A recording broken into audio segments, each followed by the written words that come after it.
Bonjour à tous et bienvenue sur Netageo, c'est Mehdi. Et je suis allé tout récemment au Nico Nico Super Conférence 2. Alors cet événement a pour principe de reprendre les catégories de Nico Nico et de les créer en vrai. Donc il y a plein de stands autour des catégories du site vidéo de Nico Nico Doga. Et en plus, les utilisateurs connus, c'est-à-dire ceux qui mettent des vidéos sur Nico Nico Doga et qui font beaucoup de vues, ont un rôle primordial dans l'événement. Je vous ai déjà présenté pas mal de choses avec Netageo sur l'événement de l'an dernier. Je pense que vous avez maintenant une petite idée de l'ampleur de la chose. Et bien cette année c'était encore pire et j'ai vraiment beaucoup de choses à dire, donc je vais répartir ça sur plusieurs émissions. Et aujourd'hui on va parler de la partie jeu et des stands à tendance technique. Avant de rentrer dans le vif du sujet, on va d'abord parler de chiffres pour vous faire une idée de l'ampleur de la chose. Donc cette année, en 2 jours, il y a eu 103 561 visiteurs. L'an dernier, il y en a eu 92 384, incluant 28 260 personnes qui ne sont venues uniquement dans la zone gratuite. Mais comme cette année tout était payant, arriver à 100 000 visiteurs, enfin dépasser le chiffre de 100 000 visiteurs, c'est vraiment impressionnant. Concernant les gens qui sont venus voir l'événement sur le net, l'an dernier, il y en avait 3 470 766.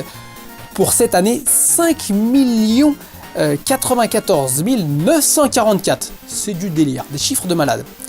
Alors concernant l'événement, cette année encore, il a eu lieu au parc des expositions de Makoele Messe sur les halls de 1 à 8. Dans cette émission, nous allons nous concentrer sur les halls 4 et 5 qui sont le cœur de l'événement et c'est une zone où l'on retrouve beaucoup de catégories, de booths traitant les catégories de Nico Nico Doga et pas mal de choses autour du jeu vidéo. On commence par le coin Game Jigyo ou commentaires sur le jeu vidéo. Donc Game Jigyo est une catégorie de Nico Nico Doga où les utilisateurs mettent des vidéos dans lesquelles ils jouent au jeu vidéo tout en commentant leur partie. Et certains se mettent des objectifs débiles, genre finir un jeu les yeux bandés. Ce qui est un truc de malade, mais les mecs ils y arrivent quand même, donc c'est assez marrant. Et d'ailleurs certains de ces joueurs sont devenus de vrais stars. Et ces stars étaient là le jour du Nico Nico Chokagi pour commenter des parties de jeux vidéo en live. Et je peux vous dire qu'ils avaient vraiment du succès comme on peut le voir sur ces images. Vous voyez le public, l'énorme public. Je pense que dans le corner de jeux vidéo, c'était le coin qui avait le plus de succès. Juste à côté, il y avait un coin tournoi Pokémon. Donc là aussi, c'était des super bons joueurs qui s'affrontaient sur du Pokémon. Et je peux vous dire que c'était des combats serrés. Il y avait vraiment une bonne ambiance. Et là, je me dis, tu joues à Pokémon, si t'es bon, tu finis sur un stage comme ça peut être intéressant.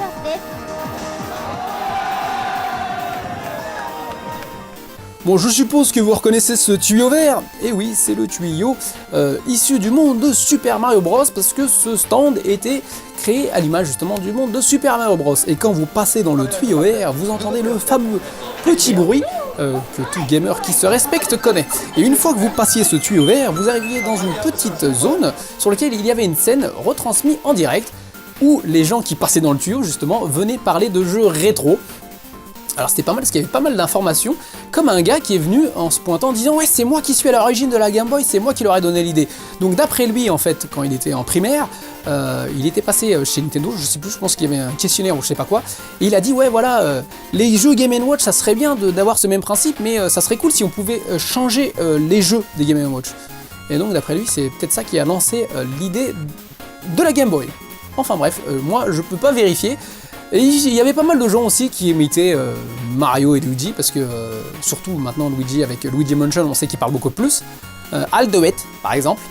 Et here we go, le truc de Mario, comme tout le monde connaît. Juste à côté de ce stand, il y avait une zone où certain nombre de tableaux de pochettes de jeux Famicom, donc la NES japonaise, étaient exposés, et pas mal de gens mettaient des commentaires autour de ces jeux en disant « Ouais, ça j'ai joué beaucoup, là j'ai séché l'école pour machin, enfin les trucs, hein ?» Ou là c'était vachement dur. Et puis il y avait aussi des gens qui dessinaient des Pikachu et du Psycho Quack. D'ailleurs, je tiens à féliciter la team de traducteurs français pour avoir nommé Psycho Quack, parce que je trouve ça mortel comme nom. Voilà, on passe au stand d'à côté. Donc le stand d'à côté, ça s'appelle Real Minecraft, où les gens, avec des cubes qu'on peut voir dans le jeu à la Minecraft, donc des petits blocs de carton créés plein de choses style Minecraft. Alors, Minecraft c'est le genre de jeu où vous devez fabriquer plein de choses. Donc avant que la nuit tombe, vous devez faire en sorte d'avoir un endroit pour vous protéger. Et certaines personnes créent carrément de vrais mondes. Et c'est un truc qui vous rend mal... Enfin, je veux dire, vous pouvez passer votre vie à faire ça. Mais de là à recréer des cubes en carton pour faire ça dans la vie réelle, là, il faudrait quand même se poser des questions. Enfin bref, on passe de l'autre côté pour passer à la zone arcade où les gens s'affrontaient sur Super Street Fighter 4. Et dans ces joueurs, il y avait des superstars justement du jeu de combat comme Daigo the Beast, Tokido et Mago. Donc ce sont vraiment des joueurs qui sont connus. Donc pour ceux qui connaissent l'arcade, bah, je pense que vous allez les reconnaître tout de suite. Et donc c'est l'occasion pour de nombreuses personnes d'assister à ces combats de haut vol. Et il y avait pas mal de gens qui étaient assis justement devant le stand. Et à côté, on passe en mode analogue, moi, analogue semi-analogue, avec une machine de fléchettes. Me demandez pas pourquoi il y a des fléchettes, mais il y avait des fléchettes parce que, enfin si, en fait les jeux de fléchettes ça marche vachement bien au Japon, il y a pas mal de barres à fléchettes. Et donc là aussi on avait un coin fléchettes où il y avait une fille qui jouait super bien. Elle arrêtait pas de mettre tout dans le centre. Pour moi c'est le truc pas possible. À côté de ce truc de fléchettes, il y avait la borne de Taito que je vous avais présentée en fait lors du Japan Amusement Expo qui s'appelle Groove Coaster. Donc c'est un jeu de rythme.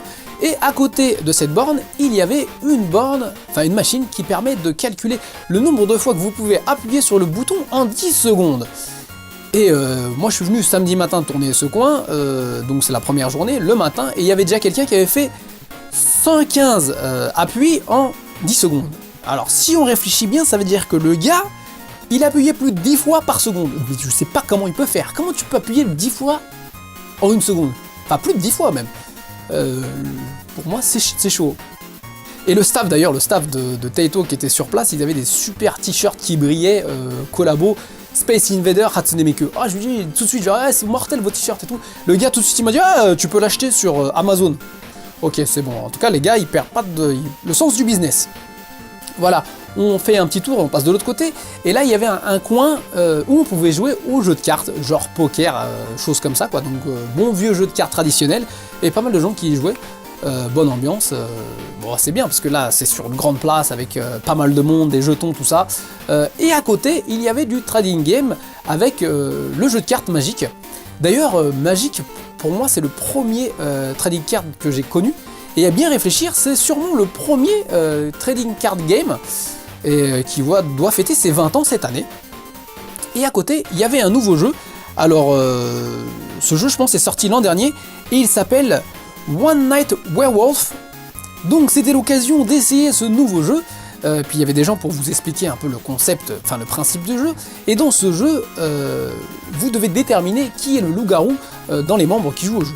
Et si vous êtes le loup-garou, vous devez faire en sorte de le cacher. En gros, vous devez baratiner tout ça. Donc c'est un système où il faut pas mal discuter à certains temps avec les gens pour découvrir qui est le loup-garou. Ça aussi, c'est le genre de jeu qui peut être très marrant. Peut vite avoir une bonne ambiance en disant ouais, est-ce qu'il ment pas, qui est le loup-garou? C'est assez... bon, c'est le genre de jeu, quand on s'y met, bon ça change du jeu vidéo, mais c'est marrant. On continue dans les jeux analogues avec le shogi, donc les échecs japonais, et le igo, vous savez, les trucs, les boules blanches et noires, pour ceux qui ne connaissent pas. Et donc, le shogi et igo, c'est des vidéos qui marchent super bien sur Nico Nico, et là aussi c'était l'occasion justement de jouer avec des super bons joueurs qui souvent affrontaient 2 à 3 personnes en même temps. Alors moi les échecs t'affrontent 2-3 personnes en même temps, je sais pas comment est fait leur cerveau. Il y avait aussi un coin où on pouvait essayer les derniers jeux vidéo sur le shogi et le igo. Alors il y a un truc que je me suis rendu compte il y a quelques temps, qui est vachement marrant sur le igo. J'ai rencontré des Français qui étaient venus au Japon, ils venaient de débarquer, et souvent la question qu'on me pose c'est pourquoi t'es venu au Japon? Et les gars me disaient ouais on est venu parce qu'on aime bien le igo. Et là je leur regarde, je dis mais vous êtes sérieux? Et en fait il s'avère qu'ils avaient vu le manga Hikari no Go, et que en fonction de ça ils sont devenus passionnés de igo, et qu'il semble qu'il y a même des fédérations de igo en France. Et c'est de là était venue jouer au Yu-Gi-Oh au Japon. J'étais vachement impressionné. Comme quoi que le manga a vraiment une influence non négligeable. Voilà, on va passer du côté de la partie club technique, où les utilisateurs présentent leur création et pas mal d'inventions. Et on va commencer par une invention qui m'a tapé à l'œil. C'était un gars tout habillé en blanc qui arrêtait pas de bouger le bras, et je me dis mais qu'est-ce qu'il fait ce mec? Et en fait à regarder, il y avait une glace sur laquelle un personnage en 3D se reflétait et faisait exactement le même mouvement que le gars. Et en effet, il y avait un système Kinect qui permet de capturer les mouvements du gars. Donc là, on commence à se dire que les gars, ils arrivent facilement à mettre en place des applications utilisant un système de glace pour faire un personnage virtuel, plus un système de capture en live. Et il y avait aussi pas mal de choses qui volaient, dont un insecte étrange. Et en fait, là aussi, c'était un gars qui avait fabriqué ça. Et je sais pas comment il s'est débrouillé, mais un truc qui bouge bizarrement comme ça et qui arrive à voler. Alors c'est marrant, quand on voit le truc, on se dit oh, c'est joli quand même, c'est un beau mouvement. Genre d'insecte qu'on pourrait voir sortir dans les animés. Il y avait aussi un planétarium fait main, un truc assez énorme, avec pas mal de commentaires marrants dessus. Là aussi, bon, faut rentrer dans le planétarium pour savoir, donc c'est pas le genre de truc qu'on peut filmer, mais c'était un truc qui mélangeait de la 3D. Si un jour j'ai l'occasion de faire un reportage détaillé là-dessus, j'aimerais bien. Voilà, on reste dans la technique et cette fois-ci on passe au stand de Nico Nico Développement Futur. Donc c'est pas mal de choses développées justement par l'équipe de développement de Nico Nico, dont des lunettes spéciales que lorsque vous mettez ces lunettes, vous pouvez voir des choses à l'écran que normalement vous ne pouvez pas voir. C'est magique, hein. Alors je m'explique, en fait il y a un espèce de filtre spécial sur le projecteur et sur les lunettes qui vous permet de voir des choses différentes. Donc quand vous avez les lunettes, vous voyez un truc. Enfin, quand vous n'avez pas les lunettes, vous voyez un truc. Quand vous les mettez, vous voyez un autre truc. Alors je me dis, ça pourrait permettre à certaines personnes, par exemple, quand on écrit des mails, des choses comme ça dans le train, de montrer autre chose et d'écrire autre chose avec des lunettes spéciales. Et là je me dis aussi, c'est vrai qu'au Japon il y a pas mal de salarymen qui regardent des bouquins érotiques, bah là c'est bien, avec leur application on pourrait mettre des lunettes et il n'y a que qui verraient leurs trucs érotiques. Je suis sûr qu'il y en a déjà qui pensent à ce genre d'application. Enfin bref, on passe juste à côté, juste en face, il y avait un système de player, de lecteur vidéo, Nico Nico, que vous pouvez créer vous-même. En gros, vous avez un écran avec un certain nombre d'outils en bas, et quand vous cliquez sur les outils, vous pouvez ensuite dessiner par exemple l'endroit où vous voulez mettre le player, l'endroit où les commentaires doivent apparaître. Donc si vous faites par exemple un dessin de chat, vous voyez les commentaires défiler sur le dessin de chat. Vous pouvez aussi dessiner vos propres boutons. Et en plus, sur la partie droite de l'écran, vous pouvez voir via internet ce que dessinent d'autres utilisateurs. Pour ceux qui nous suivent, je pense que vous vous rappelez du système que j'avais présenté lors des 3 ans, lors de l'anniversaire des 3 ans de Gumi Oniko Fare. Donc ce système faisait apparaître un personnage sur scène, et quand on filmait ce personnage était effacé avec un système de filtre spécial pour être remplacé par une image gérée par ordinateur en fonction de l'angle de la caméra. Donc ça veut dire que si le caméraman prenait le personnage de côté, on le voyait vraiment de côté. Et bien ce système a été recréé en miniature lors du Chokagi, et donc vous pouviez à l'aide d'une caméra filmer une petite Hatsune Miku qui justement apparaissait sur scène et qui était effacée après sur l'écran traité. Donc au-dessus de la caméra, donc on pouvait voir quelques boules, et ces boules étaient en fait captées par un capteur qui calculait en fait la position de la caméra. Alors ça c'est le truc vachement marrant, donc moi je me suis amusé en fait à filmer Hatsune Miku dans tous les sens. C'est toujours marrant, donc un petit Hatsune Miku qui bouge, pouvoir la filmer comme ça. J'aimerais bien un jour participer à un tournage comme ça. Ça peut être marrant. Voilà, je pense avoir assez parlé. Je vais peut-être m'arrêter. Donc j'ai encore plein de choses à vous présenter sur Nico Nico Chokagi 2. Donc comme vous pouvez le comprendre, je n'ai présenté qu'une toute petite partie. Donc la prochaine émission qu'on fera sur le Nico Nico Chokagi, enfin Nico Nico Super Conférence, on continuera à parler des halls 4 à 6. Et là encore, j'ai encore plein de choses à vous montrer. Voilà, j'espère que l'émission d'aujourd'hui vous a plu. On se retrouve très prochainement. J'attends vos commentaires en bas de l'émission. Et puis je vous dis à très bientôt. Sayonara.